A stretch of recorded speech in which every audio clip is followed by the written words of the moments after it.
Hi hello दोस्तों, नमस्कार, जोहार। आप देख रहे हैं वॉइस ऑफ एबोरिजिनल चैनल। आज दाहोद जिला में भारत आदिवासी पार्टी का कार्यालय का उद्घाटन किया गया एवं आम जनसभा का कार्यक्रम भी रखा गया, जिसमें बांसवाड़ा डूंगरपुर सांसद महोदय राजकुमार राउत ने क्या कहा, देखिए।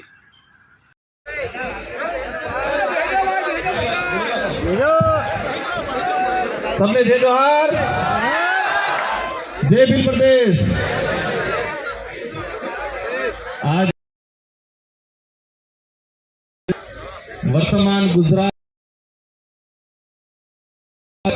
भविष्य का भील प्रदेश की धरती पे भारत आदिवासी पार्टी गुजरात प्रदेश कार्यकारिणी के नेतृत्व में और दाहोद जिला कार्यकारिणी के नेतृत्व में आयोजित भारत आदिवासी पार्टी कार्यालय उद्घाटन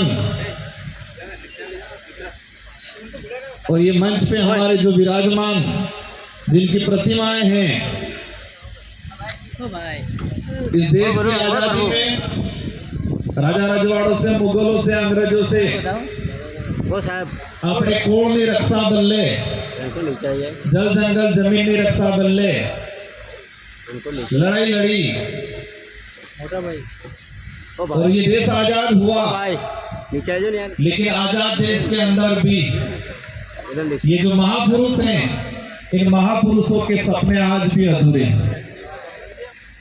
इन महापुरुषों के विचारों को लेके और ये महापुरुषों के जो उद्देश्य थे, जिन उद्देश्यों को लेके वो लड़ते थे, अपनी जान गंवाई, वो उद्देश्य आज भी कई अधूरे हैं।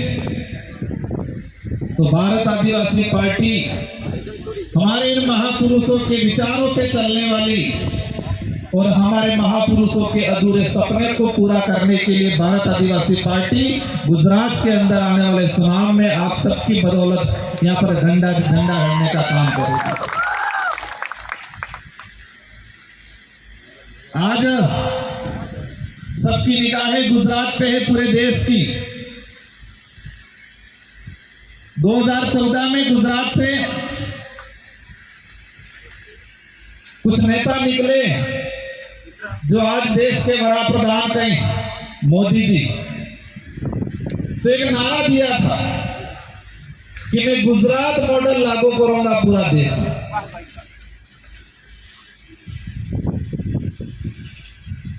देश की जनता को जुमले फेंक के, बड़ी बड़ी बातें करके देश को भी लगा सोशल मीडिया के माध्यम से, मीडिया के माध्यम से, प्रिंट मीडिया हो, इलेक्ट्रॉनिक मीडिया हो, देश की जनता को भी लगा हम भी राजस्थान में अपने, मेरे पूर्व वक्ताओं ने कहा कई जुमले थे, लेकिन एक बड़ा जुमला था 15-15 लाख वाला।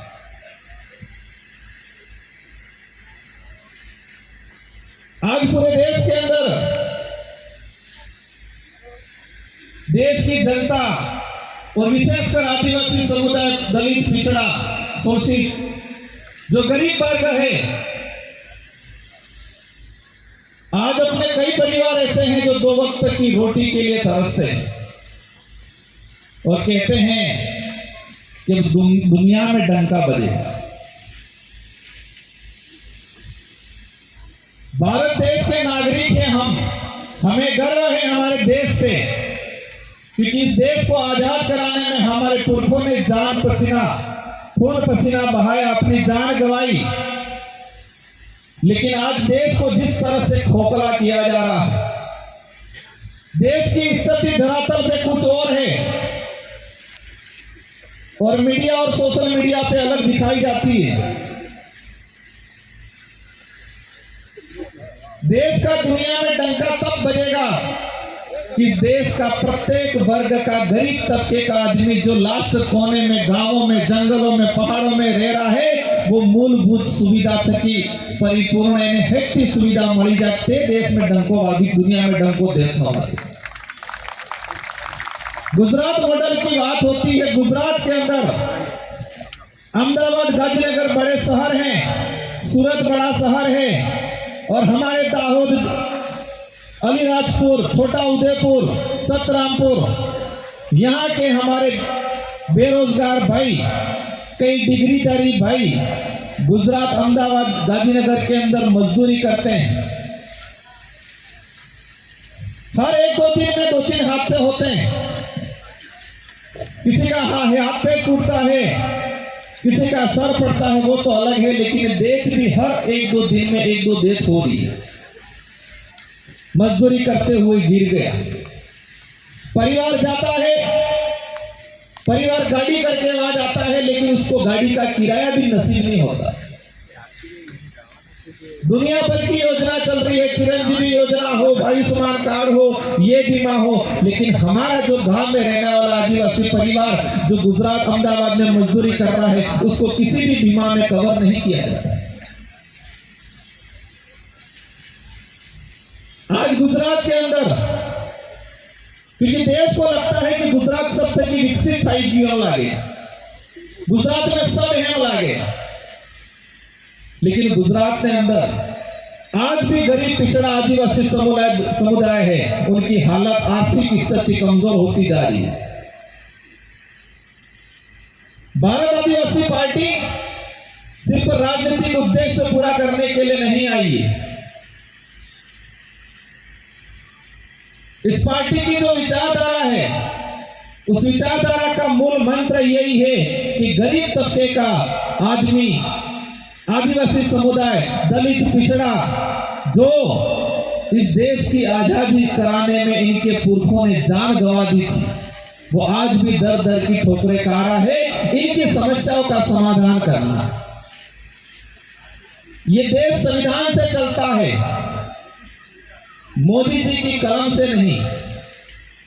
मोदी जी भी कलम चलाएंगे तो संविधान के आधार पे चलाएंगे। मोदी जी भी कलम चलाएंगे तो किस पे चलाएंगे? संविधान के आधार पे। संविधान से बड़ा कोई नहीं। लेकिन कुछ लोग संविधान को बदलने के लिए निकले। इस देश की जनता ने जवाब दिया लोकतांत्रिक तरीके से, और लोकतंत्र का तमाचा जब पड़ता है तो गूंज, अंदरूनी ऐसी गूंज बुझती है कि एहसास होता है, पता नहीं चलता है। इस बार लोकसभा चुनाव में डूंगरपुर बांसवाड़ा की जनता ने भी जोरदार तमाचा मारा था बड़ी राजनीतिक पार्टियों। संसदीय क्षेत्र बांसवाड़ा डूंगरपुर की जनता ने मुझे जिताया। भारत आदिवासी पार्टी के बैनर तले इतना छल कपट करते हैं कि मार नाम थे कि बे राजकुमार उबा किधर, सेम नाम के 2 राजकुमार, सेम सिंबल दिलवाया। 1,20,000 वोट फर्जी राजकुमार ले गए। किसने खड़ा किया? भाजपा वालों ने। भाजपा के बड़े बड़े नेता कहते हैं सत्य छवि की राजनीति करने वाले, सत्य के मार्ग पे चलने वाले, धर्म के मार्ग पे चलने वाले ही कहते हैं। धर्म छल कपट नहीं सिखाता है, धर्म शोषण अत्याचार नहीं सिखाता है, दया करुणा भाव सिखाता है, सत्य के मार्ग पे चलने का सिखाता है।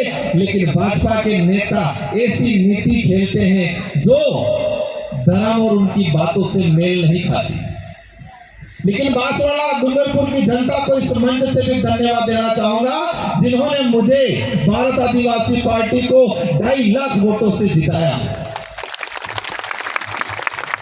लोकतंत्र की जीत है। आज आदिवासी समुदाय को सिर्फ वोट बैंक समझा गया, और वोट भी हमारे लोग किस आधार पे देते थे? आज से 20 साल पहले हो गया था प्रचार केम था तो माइक थे कि था तो कहता कोने के तो भूला माते आ जाओ, कोने के तो आत्माते आ जाओ। और हमारी भोली वाली जनता जाके वोट देती, कोई फूला पे दे देता, कोई हाथ पे दे देता। पर्चा क्या होता, फूला माते आत्माते, लेकिन आत्मावाला आदमी कौन है ये नहीं बताता। आज से 10 साल पहले हमारे भोले वाली जनता को सिर्फ चिन्ह दिखाया जाता था, आदमी नहीं दिखाया जाता। और आदि का 10% जनता को आदमी का चेहरा या आदमी का नाम पता है, सिंबल ने आधार पर। धीरे धीरे आदमी के बारे में पता चला, आदमी का नाम पता चला, आदमी के बारे में नहीं पता चला। आदमी भारत आदिवासी पार्टी की जरूरत इसलिए पड़ी कि ये जो मंच पे जो जिन महापुरुषों की जो प्रतिमाएं लगाई है, इन प्रतिमा का सम्मान कभी भी कांग्रेस बीजेपी दोनों ने नहीं किया। आज मानगढ़ हमारा हत्याकांड हुआ, 1913 के अंदर 1500 आदिवासी मारे गए। इन 1500 आदिवासियों में क्या दाहोद, सतरामपुर, जालोद, अलीराजपुर के आदिवासी नहीं थे क्या? मैं आज इस मंच से पूछना चाहूंगा, जो बड़े बुजुर्ग यहाँ बैठे हुए हैं, आपको 7000 साल पुराना महाभारत में क्या हुआ वो पता है? आज से 7000 साल पहले महाभारत में कौन कौन किन था, जो कौन कौन लड़ना कटला मर जाए खबर है? क्यारो टायर नकली की कृष्ण भगवारी क्यारी की आंगली कालीन टायर हिगड़जी खबर है। लेकिन मानगढ़ 1913 के अंदर कितने साल हो रहे हैं? कितने साल हुए? 112। हमें हमारे समुदाय का 150 साल पुराना इतिहास किताबों में नहीं पढ़ाया जाता है, लेकिन 7000 साल पुरानी बातें हमारे लोगों को समझाई जाती है। क्या गुजरात के पाठ्यक्रम के अंदर मानगढ़ का इतिहास का वर्णन दिया हुआ है? इस पंडाल में बैठे हुए जो लोग हैं, आप सबके परिवार से कोई कोई बच्चा या प्रत्येक बच्चा स्कूल में पढ़ने जाता होगा, आपने भी पढ़ाई की होगी। क्या गुजरात के अंदर जो पाठ्यक्रम है, जिस पाठ्यक्रम को स्कूल में पढ़ाया जा रहा है, क्या इस पाठ्यक्रम में मानगढ़ का पूरी जीवनी बताई गई है? मानगढ़ के अंदर दाहोद के, अलीराजपुर के, इस इलाके के कितने आदिवासी शहीद हुए, इनका पाठ्यक्रम नहीं पढ़ाया? क्यों नहीं पढ़ा रहे? आप 7000 साल पुराना काल्पनिक चीजें हमको थोप रहे हो, लेकिन हमारे 150 साल पुराना इतिहास जो वास्तविक है, जिन्होंने जान गंवाई है, वो बातें नहीं पढ़ा रही किताब में। ये क्यों नहीं पढ़ाया जा रहा है? वो इसलिए नहीं पढ़ाया जा रहा है कि ये समुदाय सिर्फ तालियां बजाए और वोट दे, अधिकार के लिए नहीं लड़े, इसलिए नहीं पढ़ाया जा रहा है। 5वीं अनुसूची की बात आती है, पैसा एक्ट की बात आती है। गुजरात में पैसा एक्ट, पैसा कानून बनाए 5वीं अनुसूची के अनुरूप ही।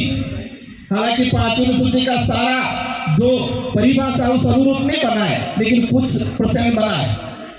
क्या गुजरात में 5वीं अनुसूची की बात हुई? शेड्यूल 5 ये कहता है कि जिस जमीन पे आदिवासी समुदाय, शेड्यूल 5 इलाका जो 1 इंच भी जमीन सरकार भी नहीं ले सकती है, कोई व्यक्ति तो ठीक है, सरकार को भी लेना है तो उनकी सहमति लेनी पड़ेगी। लेकिन आप ये कॉरिडोर निकल रहा है, ये आपका स्टैचू बना, आपका ये एयरपोर्ट बन रहा है। हम भी चाहते हैं विकास होना चाहिए, लेकिन जो आदिवासी आजादी से पहले जिस जमीन पे बैठा है, उसको आप क्या कह रहे हो? आज अतिक्रमण करके बैठा है, उसको मुआवजा नहीं दे रहे हैं। और मुआवजा अगर दे भी रहे हैं, जो खातेदारी है, क्या दे रहे हैं? DLC rate. और डीएलसी रेट ग्रामीण इलाके में कितनी है? किसी भाई की 2 बीघा जमीन अगर जा रही है, हाईवे के पास में मुआवजा मिल रहा है 4 लाख 5 लाख। क्या 4-5 लाख में दूसरी जगह 2 बीघा जमीन मिल रही है? भारत आदिवासी पार्टी की डिमांड है कि देश के अंदर किसी भी कोने में किसी भी प्रोजेक्ट के तहत अगर आदिवासी जमीन को अवाप्ति करते हो, तो सबसे पहले तुमसे सहमति ली जाए और इसके बाद जमीन के बदले जमीन दी जाए। ये मांग रखती है भारत आदिवासी पार्टी। आज आरक्षण का मामला है, निजीकरण हो रहा है। आरक्षण की कहानी समझने जाएंगे। आरक्षण किसी पार्टी ने नहीं दिया, आरक्षण हमारे पुरखों के त्याग बलिदान की वजह से मिला है। ये जयपाल सिंह मुंडा, ये बाबा साहब, अगर ये लोग संविधान निर्माण के वक्त नहीं होते तो हमें ये अधिकार नहीं मिलते, और हमारे पुरखे अंग्रेजों से नहीं लड़े होते तो शेड्यूल 5 भी लागू नहीं होता। हो गई हमें आई उनका। आज बातें करते हैं गुजरात के अंदर आरक्षण की जब समझ आई, लोग आरक्षण की बात करने लगी। सुनने में आया है कई विधानसभा सीट से बोगस आदिवासी चुनाव लड़के एमपी मंत्री बन गई। सुना है आरक्षण की बात आती है, फर्जी सर्टिफिकेट लगा के नौकरी लग गई, और जो वास्तविक मूल मालिक है उनको आज तक हक नहीं मिल रहा। आरक्षण को अपन समझने लग गए और मोदी जी निजीकरण की ओर चलने लग गए। हुआ कि नहीं हुआ? अभी आपका कोई हॉस्पिटल दिया निजीकरण में, तो धरना चल रहा था अपने बिहार के अंदर। निजीकरण के अंदर मैंने खुद ने पार्लियामेंट में कहा है कि देश के अंदर धीरे धीरे जितनी सरकारी नौकरियां नहीं है, इतने निजीकरण प्लेसमेंट एजेंसी के तहत कार्मिकों को लगाया जा रहा है। उसके अंदर आरक्षण होना चाहिए। ये बात भारत आदिवासी पार्टी कर रही है। अगर निजीकरण भी कर रहे हो, प्राइवेट कंपनी में के अंदर भी 100 कर्मचारी लग रहे हैं, उसके अंदर भी रिजर्वेशन पॉलिसी बननी चाहिए। ये भारत आदिवासी पार्टी मांग रही है। क्या ये बात राष्ट्रीय पार्टी वाले बोल रहे हैं? ईद कहीं धर्म की रक्षा कर रही है अपने कहीं स्वर्गम संग स्वर्गम पट्टो आलन कहीं धरती माते हैं, ये तो पट्टो नहीं आता है, स्वर्गम पट्टो आले बिली बात समझ में आएंगे पक्को तो अवश्य बिल प्रदेश बनेगा। चिंता करो नहीं।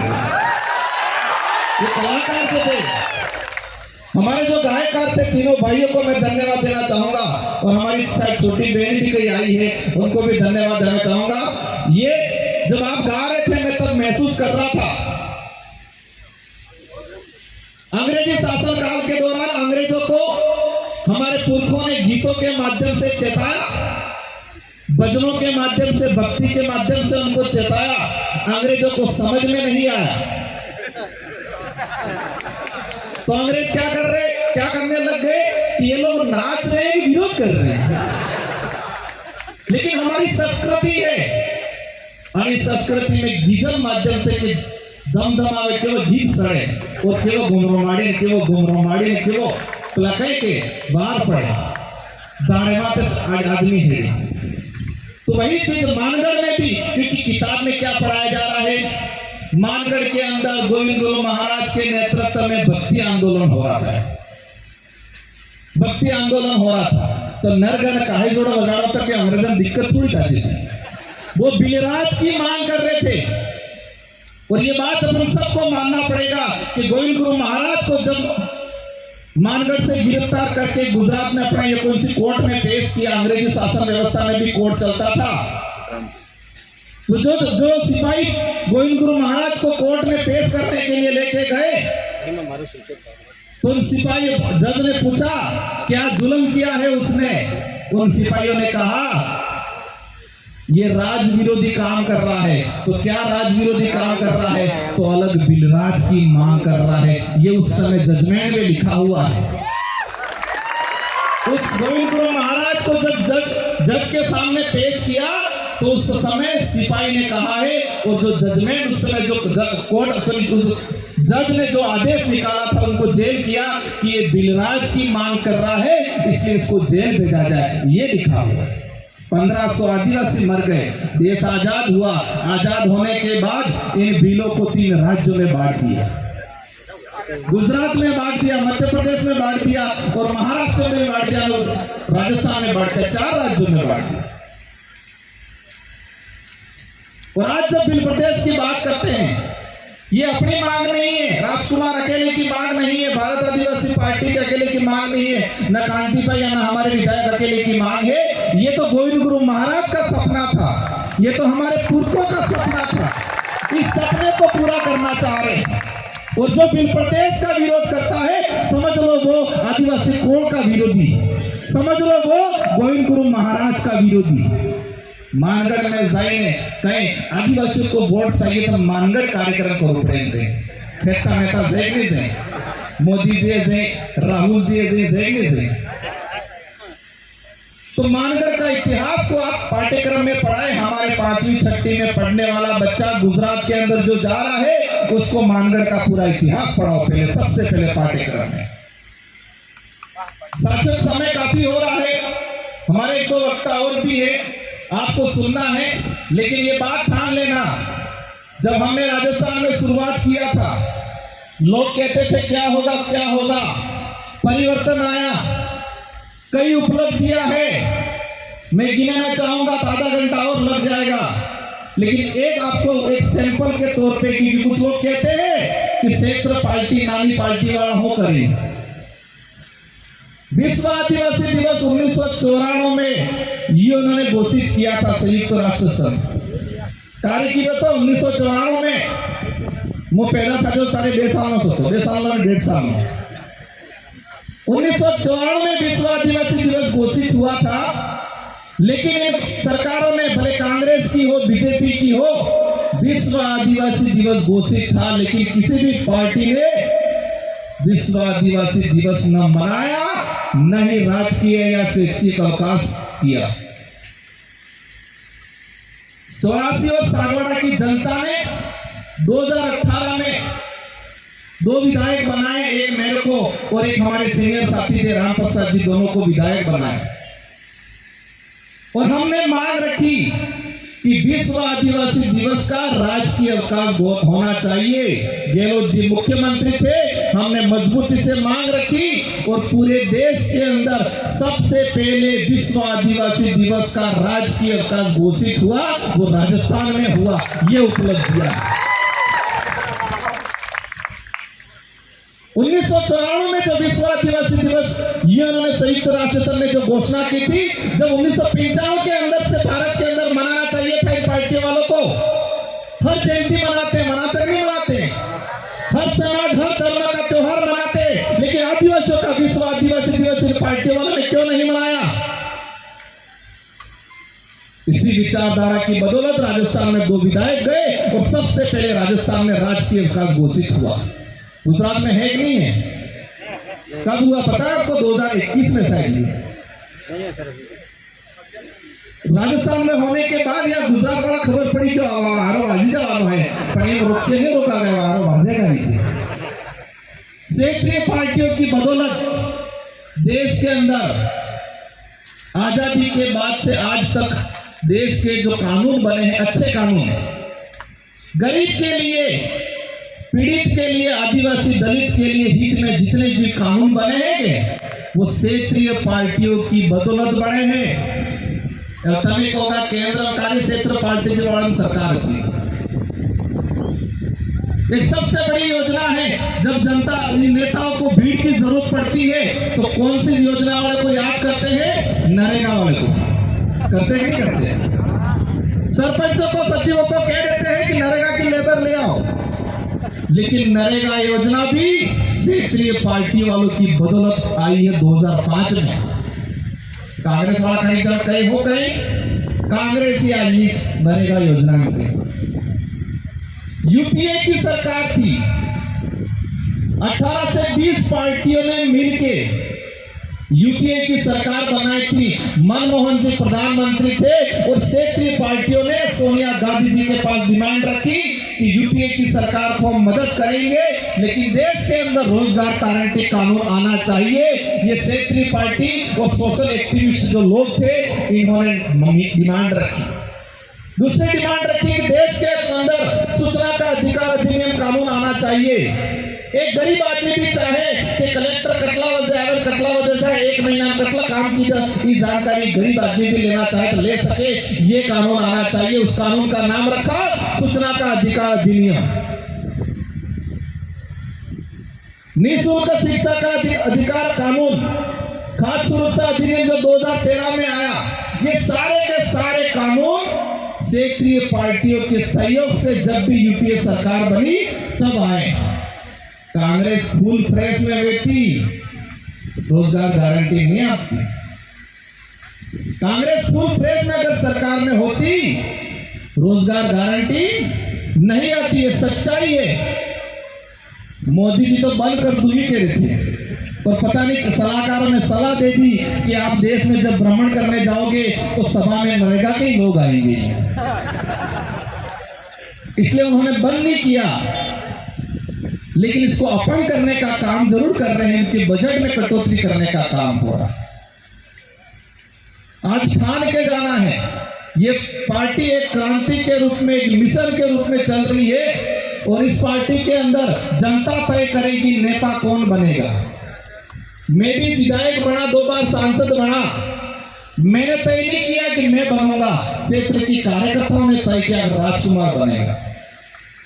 यहां पर भी, गुजरात के अंदर भी वही हमारा प्रत्याशी होगा, उस क्षेत्र की निर्वाचित जनता कहेगी वही बनेगा। जनता सर्वोपरि है, सिलेक्शन प्रणाली वो लागू होगी। इस बात को मैं थोड़ा एक्सप्लेन करना चाहूंगा। देश आजाद हुआ उस समय कुछ लोग चाहते थे कि आदिवासी दलित को वोट का अधिकार मत दो। संविधान सभा की जो डिबेट हुई, हम कहते हैं संविधान बनने में 2 साल 11 माह 21 दिन लगे, कुछ 18 दिन लगे। संविधान को बनने में 2 साल 11 माह 18 दिन लगे। तो उस डिबेट में पढ़ना, आप एक जगह कुछ लोगों ने, मैं नाम नहीं लेना चाहूंगा, कि दलित पिछड़ा आदिवासियों को वोट का अधिकार नहीं मिलना चाहिए क्योंकि उनको समझ नहीं है वोट डालने की। और जयपाल सिंह मुंडा ने कहा था, आप उन लोगों को लोकतंत्र सिखाने की बात करते हो जो लोग हजारों सालों से लोकतंत्र जीता आया। इन लोगों को लोकतंत्र की सिखाने की बात कर रहे हो जो हजारों सालों से लोकतांत्रिक व्यवस्था से जीता आया है। आपको लोकतंत्र आदिवासियों से सीखने की जरूरत है। ये बात जयपाल सिंह मुंडा ने संविधान सभा के अंदर कही। हमें वोट का अधिकार मिला, लेकिन राष्ट्रीय पार्टी वालों ने इसका तोड़ निकाल दिया। वो तोड़ क्या निकाला? पार्टी हाईकमान और टिकट। इस बात को आप गौर से सुनना, क्योंकि आज तक आपके साथ अत्याचार, आपके साथ शोषण, आपके अधिकारों की बात इसलिए नहीं हो रही है क्योंकि हाईकमान, टिकट, ये 2 सबसे बड़ी बीमारी है। एक कहिए हाईकमान, बिजी टिकट। इन राष्ट्रीय पार्टी वालों ने विचार कर लिया कि हम कंट्रोल कैसे रखें अंग्रेजों की तरह, तो उन्होंने हाईकमान बनाया और हाईकमान बना के टिकट देने का प्रारंभ किया। आपने देखा होगा, जो विधायक प्रत्याशी होता है वो टिकट के लिए गांधीनगर चक्कर काटता है, दिल्ली चक्कर काटता है सांसद वाला, और उसके दिमाग में रहता है मुझे टिकट चाहिए, टिकट चाहिए, टिकट चाहिए। और जनता भी यही सोचती है कि टिकट किने मोए टिकट, कौन लावे टिकट, कौन लावे टिकट। और टिकट मिलते ही आधे चंद्र हम तो जीत गई है। लेकिन संविधान के अंदर, भारत का संविधान है, उसमें टिकट का कई हवाला नहीं है। भारत के संविधान में वोट को ताकत दी है, न कि टिकट को ताकत दी है। टिकट तो पार्टी के संविधान में है, भारत के संविधान में वोट ताकतवर है, टिकट ताकतवर नहीं है। ये कागज है, कोरू है, ये पार्टी के संविधान में है। अब जिस विधायक, आपका विधायक, पार्टी वालों ने टिकट दिया, उसके दिमाग में क्या है? वो एहसानमंद किसका रहा? आपने पहला 2 चीजें हुई। पहला सिलेक्शन हुआ, उसका क्या हुआ? सिलेक्शन किसने किया? टिकट देने का काम किसने किया? पार्टी हाईकमान ने, मतलब उसका सिलेक्शन। और आपको फिर दिया इलेक्शन करो, आपने फिर इलेक्शन किया, मतलब वोट डाला। तो पहला प्रोसेस क्या हुआ? सिलेक्शन। तो सिलेक्शन करने का पावर रहा हाईकमान के पास, टिकट उन्होंने दिया और फिर आपको कहा आप इलेक्शन करो।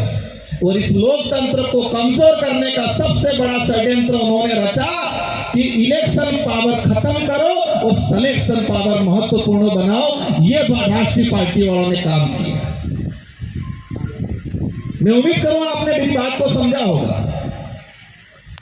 इलेक्शन मतलब वोट के पावर को खत्म करने का काम करने किया और सिलेक्शन का पावर, टिकट देने का पावरफुल बनाया। अब जिस विधायक को आपने वोट देके जिताया, लेकिन वोट देने से पहले उसका सिलेक्शन हुआ, टिकट मिली, टिकट किसने दी? हाईकमान ने। अब किसके प्रति वफादार रहेगा वो?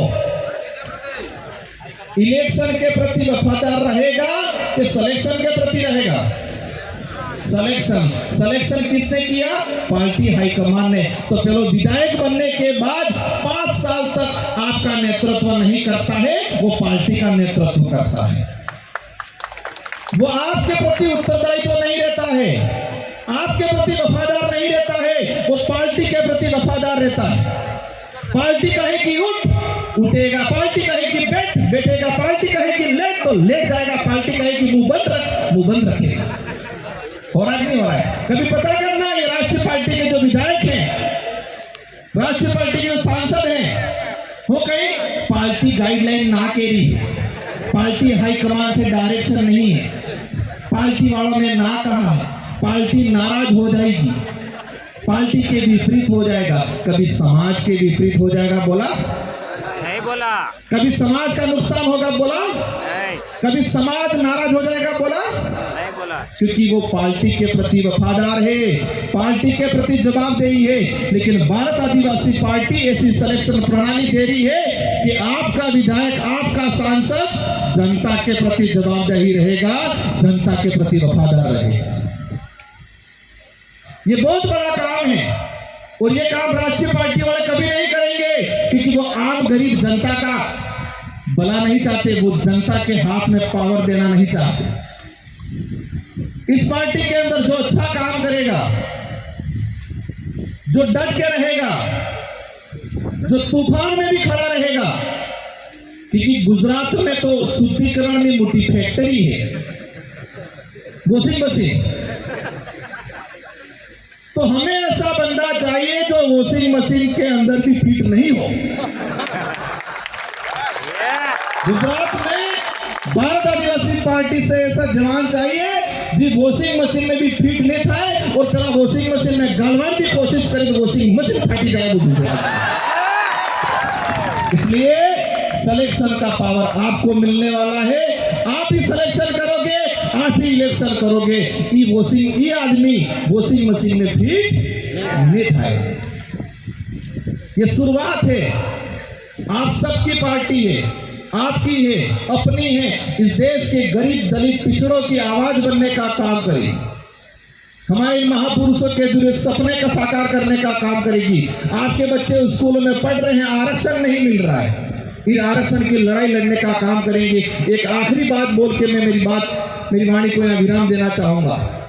जनगणना हो रही है और जनगणना इसलिए हो रही है कि लोकसभा चुनाव के अंदर लोकतांत्रिक तमाचा मिला है, इसलिए हो रही है।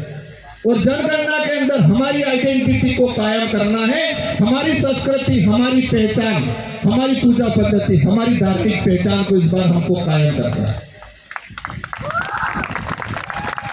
और आदिवासी समुदाय जब अपनी संस्कृति, अपनी पूजा पद्धति, अपनी धार्मिक व्यवस्था की बात करता है, कुछ लोग कहते हैं आदिवासी उस धर्म में हो गया, उस धर्म में हो गया। आदिवासी समुदाय का इतना बिखराव किया है, राज्यों में बांटा, धर्म में बांटा। आदिवासी समुदाय ईसाई भी बन गया, बौद्ध भी बनाए, मुस्लिम भी बन गए, कहीं हिंदू भी बन गए। जो धर्म ही नहीं आते उससे पहले आदिवासी समुदाय पूजा पद्धति करता आ रहा, जो आपने देखा है। सभी धर्मों का बाप कहा जाता है और हमको बांट दिया सब में। तो पूजा पद्धति और धार्मिक शुद्धिकरण का काम भी भारत आदिवासी पार्टी कर रही है, आप सबके साथ सहयोग से। और गुजरात के अंदर परिवर्तन आएगा। गुजरात के अंदर आप सभी के जो एक मजबूती से पिछले चुनाव में देखा, दिल्ली तक एक पार्टी अब जी 11 लाख वोट लेगी, तमाम 27 सीटें मारी। कितना वोट लेगी? 11 लाख। चेतर भाई वसावा अपने अनीस खान तक निकलना है। भले विधायक चुनाव लड़ जाएं, और हमने नोटा भी दिया है और इस मंच से भी दे रहे हैं कि आपको भारत आदिवासी पार्टी में आना चाहिए और यहीं से हम आपकी टाइम को सेट करेंगे, क्योंकि दिल्ली वालों नहीं जमेगा, क्योंकि सिलेक्शन में पावर पहला पाए है, इलेक्शन में पावर हमारा पाए है। तो इलेक्शन मजबूत रहेगा, सिलेक्शन मजबूत नहीं रहेगा। इन्हीं शब्दों के साथ गुजरात कार्यकारिणी को, दाहोद जिला कार्यकारिणी को, समस्त भारत आदिवासी पार्टी के पदाधिकारी को, मेरी माता बहनों को, आप मजबूती से डटे रहना है, मजबूत ताकत बढ़ानी है और गुजरात के अंदर बड़ा परिवर्तन लाएंगे। इन्हीं शब्दों के साथ आप सबको धन्यवाद, आभार, जय जोहार, जय वीर प्रदेश, धन्यवाद, जय संविधान। खूब खूब धन्यवाद साहब जी।